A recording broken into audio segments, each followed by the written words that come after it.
which medicine is going on. So whenever someone is having like this thing, so they do have a spray of midazolam. 80 to 90% of the seizure we will go by 3 to 4 minutes, not persisting more than 5 minutes.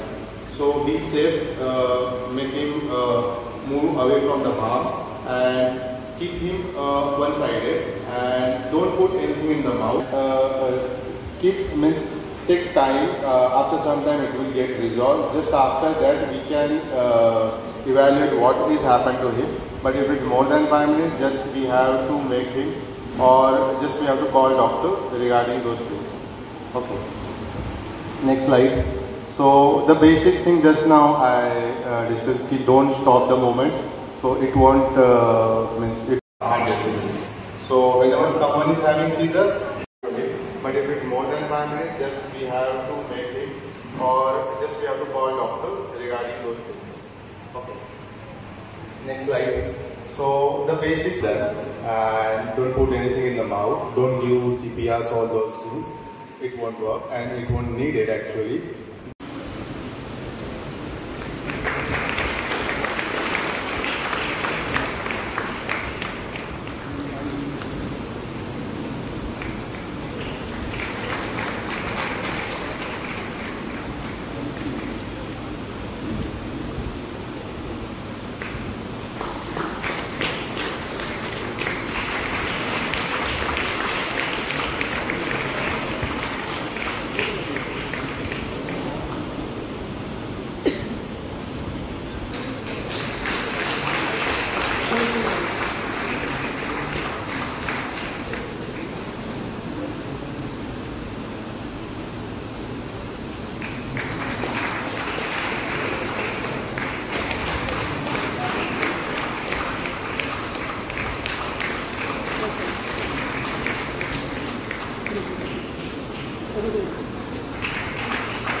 Vanishka.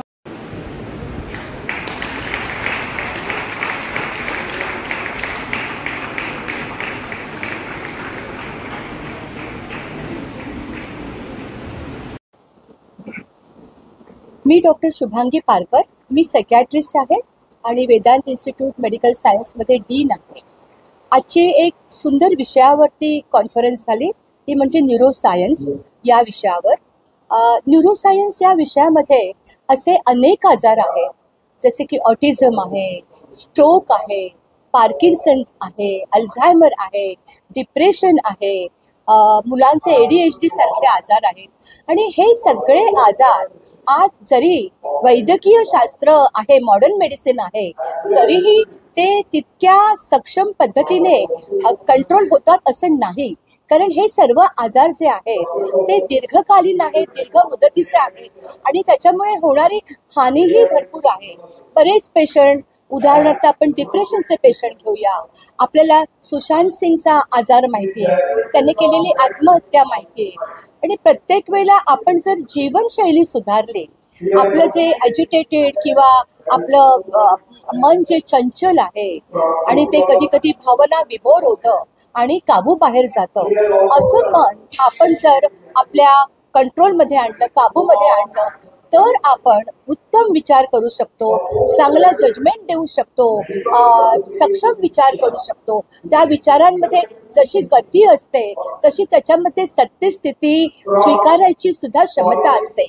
आणि हे सगळं करण्यासाठी योगा हा अत्यंत महत्त्वाचा पद्धत आहे. योगामध्ये केवळ आसनं नाहीत, तर योगामध्ये ब्रीदिंग एक्सरसाइजेस आहेत की जिथे आपण प्राणायाम करतो किंवा मुद्रा आहे. आणि या सगळ्यांमुळे आपण मनावर नियंत्रण आणतो.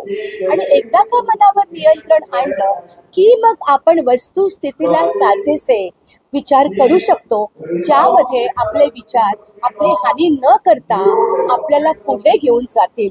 हे महत्त्वाचं आहे. आणि त्या दृष्टिकोनातनं ही कॉन्फरन्स योग प्रॅक्टिशनर आणि सर्वसामान्यांना एक उत्तम संदेश देते. आपण पैसे किती मोजतो या आजारांसाठी, पण योगा ही जीवनशैली आहे जी आपल्या दैनंदिन जीवनात आपल्याला घेता येते आणि त्याच्यासाठी खूप पैसे लागत नाहीत आणि तरीही त्याचा जो परिणाम जो असतो तो प्रचंड आहे आणि तो जीवनशैलीसारख्या आजारामध्ये पूर्ण जीवनात टिकून राहणारा परिणाम आहे.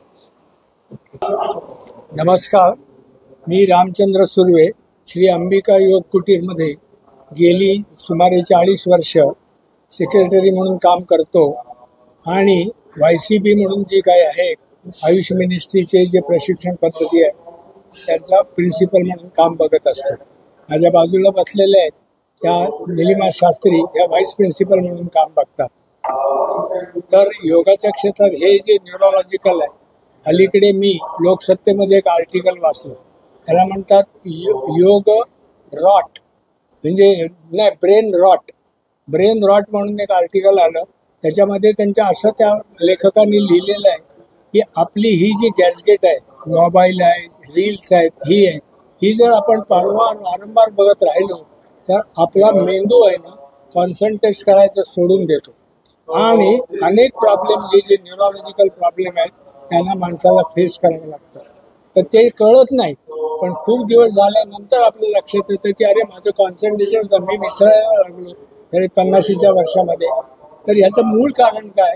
मूळ कारण आहे, आता मगाशी त्या मॅडमने सांगितलं होतं, जीवन पद्धतीमध्ये मोबाईल बघायचा, मोबाईलमध्ये जी इन्फॉर्मेशन आपल्याला आवश्यक आहे त्याचा अभ्यास म्हणून करायचा, जी मिळते ती सगळीच खरी असते अशातला पण भाग नाही. परंतु ही जर इन्फॉर्मेशन आपण जमा केली व्यवस्थित, पण आपण काय करतो, वेगवेगळ्या रील्स विषयावर बोलत असतो, त्यामुळे मेंदू थकून जातो. आणि मायक्रोसॉफ्टमध्ये 2000 मोबाईल ऑपरेटर्स म्हणजे वापरणाऱ्या लोकांचा सर्वे केला. त्याच्यात त्यांच्या लक्षात असं आलं की 2000 लोक ही जी आहेत ही 8 सेकंद सुद्धा कॉन्सन्ट्रेट करू शकत नाही. हे जर आलं तर ही केवढी मोठी थ्रेट पुढच्या जनरेशनला आहे हे आपल्याला लक्षात घ्यावं लागतं. आणि त्याच्यासाठी हे विद्वान लोक आहेत न्यूरोसायन्समधले, यांना बोलून आमच्या शास्त्री मॅडमनी ठरवलं की या लोकांना बोलून याचं महत्त्व समाजामध्ये पटवून द्यायला पाहिजे. योगाचा जो अभ्यास आहे हा प्रिव्हेंटिव्ह आहे, तसा क्युरेटिव्ह पण आहे. सुरुवातीच्या स्टेजेसला जर मुलं आली तर त्यांना विश्वासात घेऊन आत्महत्येपासून वाचवता येतं. त्यामुळे ह्या योगाला दुसरा पर्याय नाही, कारण ती जीवनशैली आहे, आदर्श जीवनशैली आता जगाच्या पाठीवर सगळ्यांनी स्वीकारले.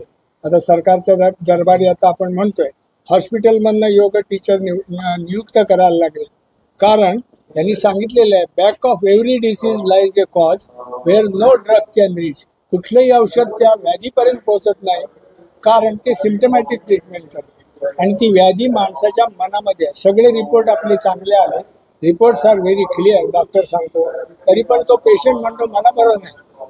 हे काय आहे, बरं होणं न होणं त्याच्या मानसिकतेवर अवलंबून आहे. अनेक प्रॉब्लेम आहेत लोकांना, हे जे गर्दीचे प्रॉब्लेम आहेत, कॉम्पिटिशन आहे, सगळ्याला फेस. पण त्याच्यामधनं जर जीवन सुखी करायचं असलं तर योगाला दुसरा पर्याय नाही. मी मिसेस निलिमा शास्त्री जोशी बेडेकर कॉलेजमधून व्हाईस प्रिन्सिपल म्हणून मी 2006ला रिटायर्ड झाले आणि 1998 पासून अंबिका योग कुटीर बरोबर योग टीचर म्हणून मी काम करते. आणि आमच्या कॉलेजमध्ये जोशी बेडेकर कॉलेजमध्ये किंवा आमच्या ठाणा कॉलेजचे जे प्रिमायसेस आहेत तिथे 3-4 कॉलेजेस आहेत. सगळ्या कॉलेजेसमध्ये एस्पेशली जोशी बेडेकरला आम्ही 2002 पासून योगाचे 3 महिन्याचे जे कोर्स आहेत आमचे कुटीरचे ते आम्ही फ्री ऑफ कॉस्ट देत होतो. त्याच्यानंतर आम्ही त्याचं ॲनालिसिस करायला सुरुवात केली. आम्हाला त्याचे खूप फायदे झाले. अगदी करोनाच्या काळामध्ये सुद्धा आम्ही ऑनलाईन सेशन्स आमच्या स्टुडंटसाठी घेत होतो आणि त्याचे फायदे त्यांना झाले. म्हणजे सायनस असू देत, त्यांना ॲसिडिटीचा त्रास असू देत, छोटे मोठे योगा करून ते गॉट रिकवर. मुलींचे जे प्रॉब्लेम्स असतात मेनोपॉज वगैरे ते पण जातात. PCODचे प्रॉब्लेम्स हल्ली मुलींमध्ये खूप वाढत आहेत. तर त्याचा फायदा आमच्या प्रिन्सिपल वगैरे सगळ्यांना जाणवला. त्यामुळे आमच्या कॉलेज कॅम्पसमध्ये थ्रूआउट द इयर्स हे कोर्सेस आमचे चालू असतात. मग मॅनेजमेंट असू देत, पॉलिटेक्निक असू देत, बांदोडकर असू देत आणि बाकीच्या ठिकठिकाणी कॉलेजेसमध्ये सुद्धा योगा सेशन्स दिले जात आहेत आणि ते द्यायला पाहिजेत. कारण तरुण पिढी जी आहे त्यांना टेन्शन, आत्ता जे सगळे लोक जे म्हणतायत स्ट्रेस येतो छोटासा, तो माझ्याशी बोलला नाही, त्याने तोंड फिरवलं, त्याचा सुद्धा त्यांना स्ट्रेस येतो. तर ते येता कामा नये. त्याच्यासाठी हा जो योगा हा एक ऑल्टरनेटिव्ह म्हणा किंवा सरांनी जसं सांगितलं प्रिव्हेंटिव्ह आणि क्युरेटिव्ह दोन्ही आहे, तर ते इम्प्लिमेंट झालंच पाहिजे. आणि त्याच्यासाठी आयुष मिनिस्ट्री आणि आपला महाराष्ट्र गव्हर्नमेंट सुद्धा शाळांपासून कॉलेजेसपर्यंत सिलेबस करतायत योगाला आणि ते कदाचित कंपल्सरी करतील. तो दिवस फार लांब नाही आता. थँक्यू.